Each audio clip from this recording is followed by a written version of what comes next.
Welcome to the program, everyone. I'm Christiane Amanpour, working from home in London. As local and national governments around the world wrestle with reopening their economies, some of the most popular businesses, like music and sports, face particular risk. Here in Britain, for instance, a new survey shows that 2/3 of those polled feel uncomfortable returning to large public gatherings. And in the United States, less than 1 in 4 would head out to a major sporting event if restrictions were lifted tomorrow. Tennis great Roger Federer sees opportunity in this crisis that goes to the very heart of gender equality on court, particularly right now, given how this pandemic exacerbates the gender issue off court. More women are on the front lines of this coronavirus response as essential workers. Meanwhile, women also apparently are losing more jobs than men overall, and they are suffering more abuse at home under lockdown. Now, our first guest tonight, in an exclusive joint interview, are perfectly placed to discuss equality in their sport, and of course, a lot more. Tennis legend Billie Jean King is a giant in the fight for gender equality in every arena. And 3-time Grand Slam champion and Olympic champion Andy Murray is an unabashed champion for women's rights as well, on and off the court. And they both join me now. Welcome to this program. We're delighted to have you to talk about this crisis that we're living through, but particularly, as I described, how it affects the world's most loved events, sporting events. So first, can I ask you, Billie Jean, I asked you not too long ago how you're doing under lockdown. I think you said it was, gives you a chance to reflect, gives you a chance to rest up from a punishing and grueling worldwide, travel schedule. So I want to ask Andy, as a finely tuned champion machine right now, what is it like to be, off work and off the court? Yeah, I don't know about finely tuned. I've had my fair few breakdowns over the last few years, but yeah, look, it's been tough, obviously, tough for everybody just now, but it has also given us the opportunity to, spend time and a lot of time at home with my family, which with my job and the traveling that we usually do, I don't always get that opportunity. So that's been really nice and challenging at times, trying to, teach and educate my children, which, our teachers usually do that for us. It's been hard as well, but I've enjoyed large parts of it. It's been quite special to have this time with my family as well. But obviously, tough not to just be able to go out and socialize and do things aside from the tennis and sport, which obviously is an important part of our life. There's just living really and going out to restaurants and, having your usual freedoms and not having them has been tough. Let me ask you, Billie Jean, because not only have you been a champion for so many years, but you understand very, very, well the psychology of what it takes to keep up your game face, so to speak. How do you think the younger generation of players are coping, and how it might affect them post-lockdown, when you can get back to tournaments and the kind of rigorous training that goes into that? Well, I think when they do get back to play, we're going to find out. But right now, it's a great time to meditate, to actually, if you have some nigglies or injuries, to let them heal. A lot of times players are under the gun to keep playing for the rankings and whatever. So this is a chance to heal. And also, I think to think about what it means to be the best you can be. And that is, I'm real big on mental, emotional, and physical. And I think the greatest players in the world have always been, doesn't matter what generation, they've been the strongest emotionally. And I don't think a lot of times the players split those, like the mental, emotional enough, because mental is what you think, emotional is what you feel. So I'd take some time to maybe talk to a psychologist about that, but I think it's really, really important to have reflection time. And also, what are your new goals? You've got to come out of this, it's going to be different, and you've got to adapt. Okay, so you've led me into the sort of headline of what I sort of introduced before welcoming you on. So reflect and adapt. So I want to ask you, we mentioned that Roger Federer has put out a feeler. Maybe it's a trial balloon, I don't know, but it's about the idea of combining the women's and the men's tours. So let me just read the tweet and get you both to talk about it. So a few days he said, "Just wondering, am I the only one thinking that now is the time for men's and women's tennis to be united and come together as one?" Andy Murray, you're a male player. What did you make of Roger Federer saying that now? What do you think he means, and what might be the result of that tweet? Well, I'm assuming it's something. I'm not on the ATP Player Council just now, but I'm assuming it's something they may have been discussing over these last few weeks and months about the possibility of the ATP and the WTA merging. This is something that obviously Billie Jean has been wanting to happen for 40, 50 years. You know, she's the one that really had the vision for all of this, and you know, we need to remember that. But I think it's great if more of the male players are seeing it as a positive step for the sport. I think we have a very unique sport in that we have the men and the women competing at the biggest competitions together. That doesn't really happen in any of the other global sports, and I see that as a big positive. We have equal prize money at those events, which I think is fantastic, and I think that's very attractive to sponsors, to the audience.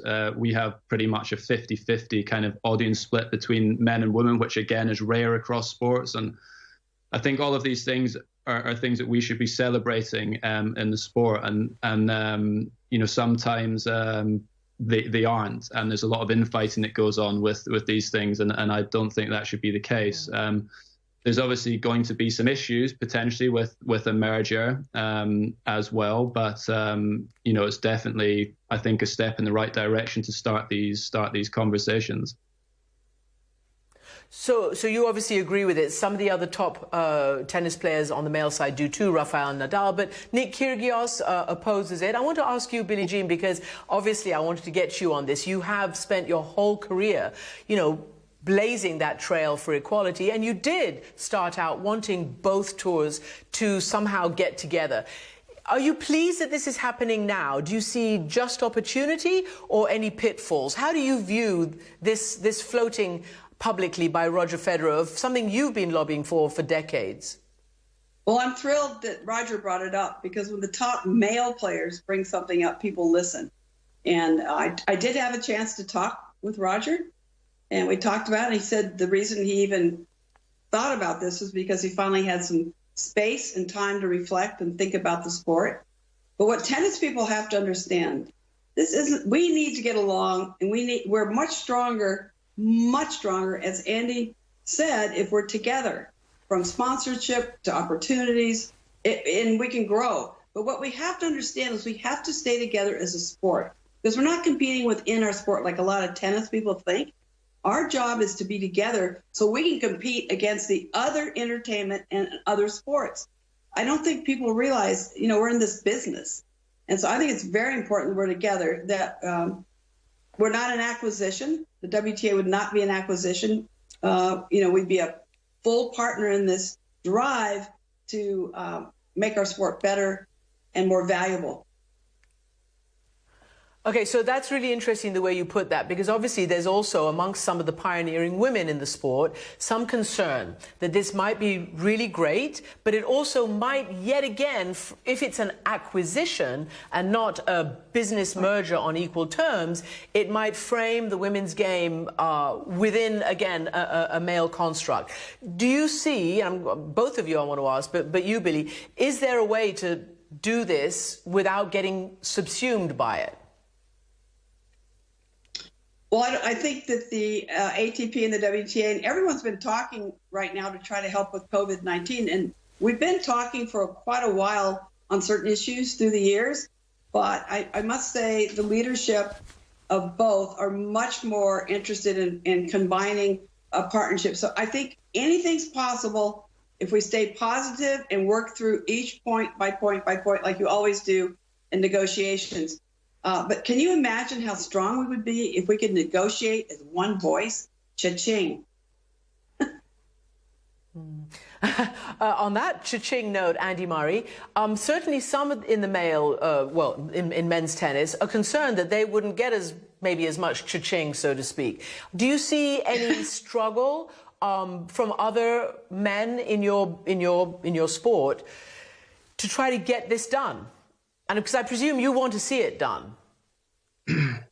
Yeah, I mean, yeah, definitely. There's some potential for that. I mean, I've had sometimes conversations in the past when there's been prize money increases within the sport where, let's say the first round losers check has gone, from the men, it went from like $8,000 to $10,000, and the women's went from $6,000 to $10,000. And I spoke to some of the male players about that who were unhappy because the prize money was equal.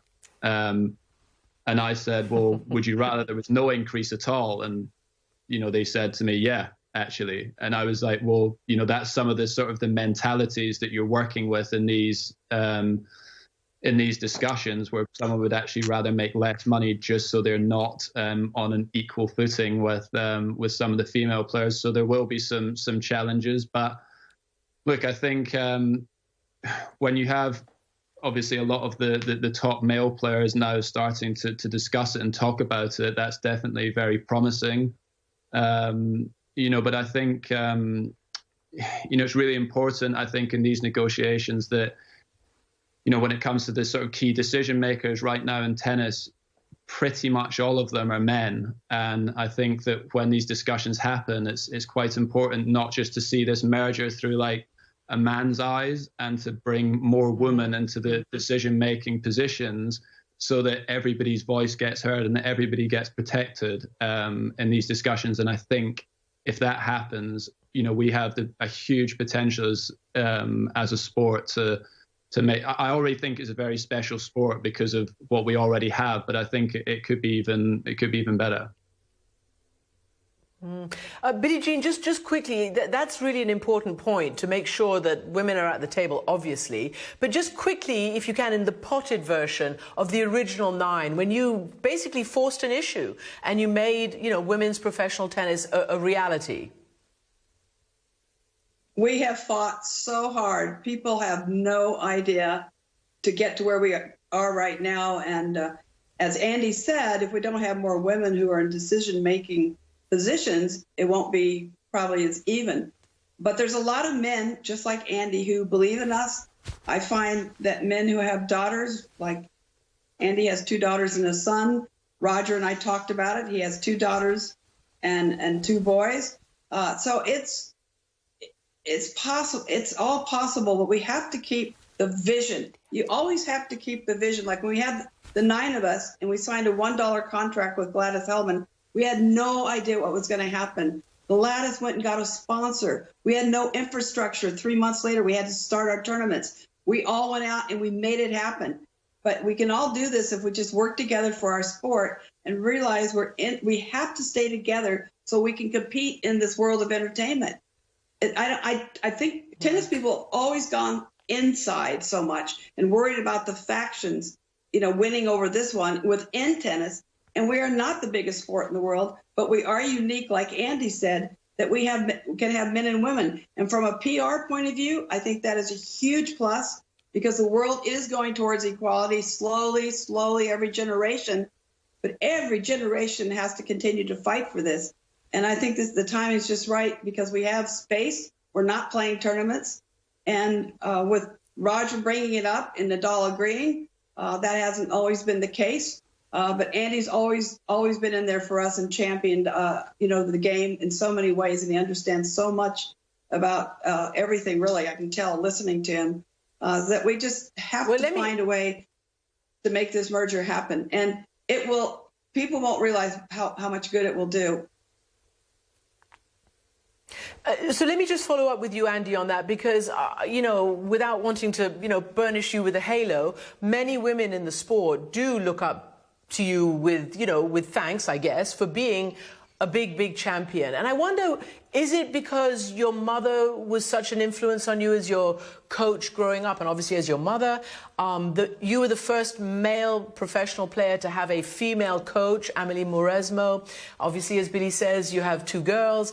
What is it that's kind of made you see the need for fairness and a level playing field? Yeah, I mean, that really started when I got a female coach, actually. Because when I came up onto the tour, I never saw any female coaches around. It was not, to be honest, something that I'd thought about doing. I'd just seen male coaches on the tour and just assumed that I should also have a male coach. And then it was actually Darren Cahill, who's an Australian coach who's working with Simona Halep, one of the best female players in the world just now. He suggested, why not look at a female coach? And when he said it, I thought, yeah, I was like, of course, why not? I was coached by my mum when I was young, and I had a very good relationship with Olga Morozova, who Billie Jean might know. She took me on a few trips when I was very young, and I'd always got on very well with her too. And when I did then employ a female coach, I realized, this isn't how it normally is. Every time I lost a match, my coach was getting blamed for it. And I never had that with any of my previous coaches. And Amelie Mauresmo was a former world number one, a Grand Slam champion, fantastic player, extremely qualified to coach. And that was when I realized there was, this was a problem, and you start to see it more and more. And that was when I started to talk to my mum a little bit more about it. She's someone who's been inspired, I think, by Billie Jean's work. And yeah, I started to take more of an interest in it and see that it was an issue that needed to be resolved within the sport. And that was really where it kind of started for me.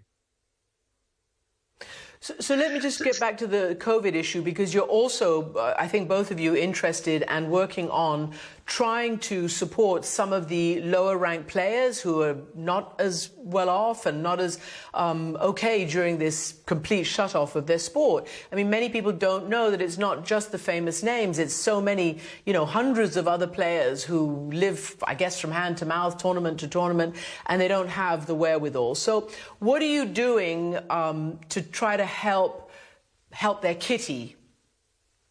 Andy, let me ask you first.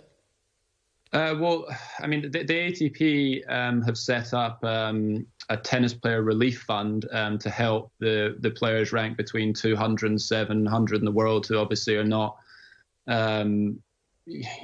making any money just now, like all of the players, but are not able to support themselves. So I think that was a positive initiative. But there's also been some resistance to that from some players as well.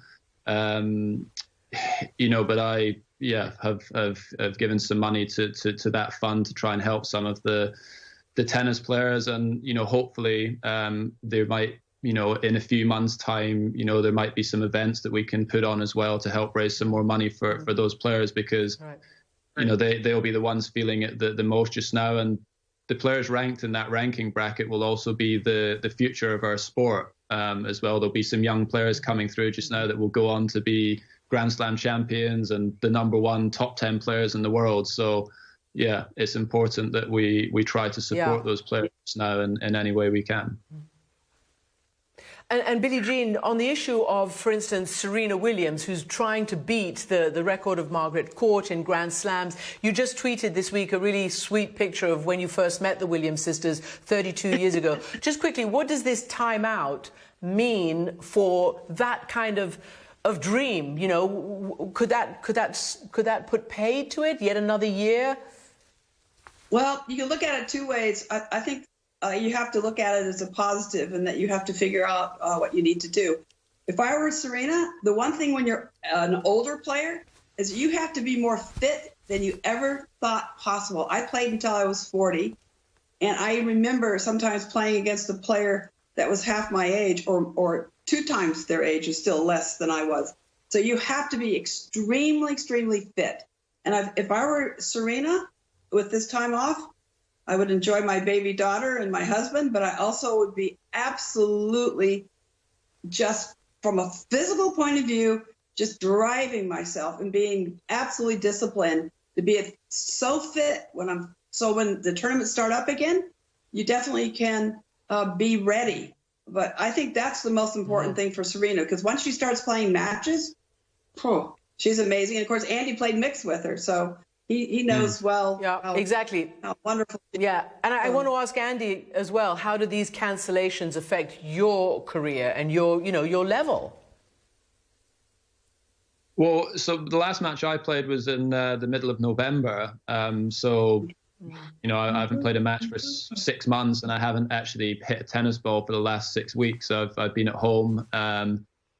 But I have no idea, really, and I don't think many of the players do know how it will affect them. I've tried to use this time to get myself in the best shape possible, to try and get my hip stronger. I've had multiple operations on that hip, so I'm trying to give that more of a chance to heal, but also to get stronger as well. And I'm physically in really good shape. I've been able to use the bike, and I have some weights at home, which has helped. And yeah, I'm just trying to get myself in really good shape so that, when we do get the opportunity to play again, my body's ready. And in the meantime, as you say, you're staying with your family. This particular Instagram contribution has gone quite viral, showing you in your Instagram post when your daughters want you to play dress up and put on a skirt. I tried to explain it was a kilt, not a skirt, but they assured me it was definitely a skirt. And there's the picture of you in your skirt. They won that argument. They win most arguments with me. My daughters, they're 4 and 2, but yeah, they've already got me wrapped around their fingers. So it's fun. They're the sort of things that you get up to as a dad when you're at home. But they actually said to me, they were actually put it on all morning, and then when I did put it on, they just said, "Oh, Daddy, you look silly. Take it off." But anyway, I win for losing or whatever. Yeah, I wrap my finger around my dad too, so I get it. I know where they're coming from. That's good. It's so important when the fathers believe in their daughters as much as their sons. Well, this is brilliant. Billie Jean King, Andy Murray, thank you so much for being with us today.